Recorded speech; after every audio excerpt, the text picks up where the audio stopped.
হ্যাঁ, এটা কি মা? তোমার বাবা কোনটা? বাবা বাবা কই? বাবা কয়দিন আগে ঢাকার আগারগাঁও মেট্রো এলাকায় এক নারীকে দেখে নেটিজনদের সন্দেহ হয়, কেননা ওই নারীর কোলে একটি ফুটফুটে কন্যা সন্তান। নারীর বেশের সঙ্গে ওই শিশুকন্যার কোনো মিল নেই। শিশুটিকে দেখলেই মনে হচ্ছে কোনো অভিজাত পরিবারের সন্তান। মাথায় সোনালি চুল, চোখে বাদামি ভাব, লাল জামায় বাচ্চাটিকে ওই নারীর কোলে নেটিজনদের কাছে বেমানান মনে হয়েছিল। তিনি ছবি তুলে সামাজিক যোগাযোগ মাধ্যমে পোস্ট করেন। বাচ্চাটি ওই নারীর কিনে নিয়ে সন্দেহ প্রকাশ করেন। এতেই তুলপাড় শুরু হয়ে যায়। শেষ পর্যন্ত জানা যায় ওই শিশুটির নাম ইরামণি। ইরামণিকে নিয়ে তার মা মিরপুর 11 নম্বরে থাকেন একটি ছোট্ট বাসায়। গড় ভাড়া 3000 টাকা।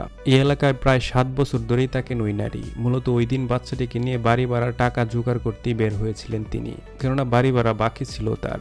যদিও পরে বাড়ির মালিক সেই ভাড়া মওকুফ করে দেন। তবে ওই নারী এই ঘটনায় শঙ্কিত। তিনি বলেন, আমি আমার বাচ্চাকে নিয়ে বাইরে বের হতে পারি না।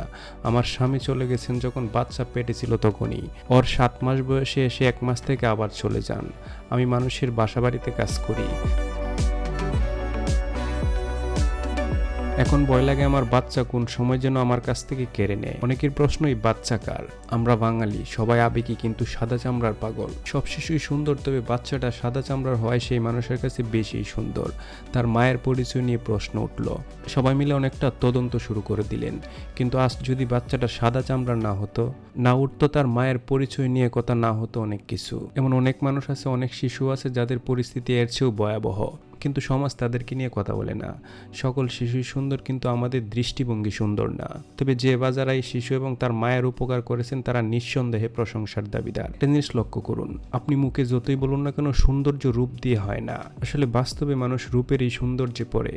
কারণ এখানে এই যে মেয়েটি ফোকাসে এসেছে, মিডিয়াতে হাইপ তুলেছে তার রঙের জন্যই।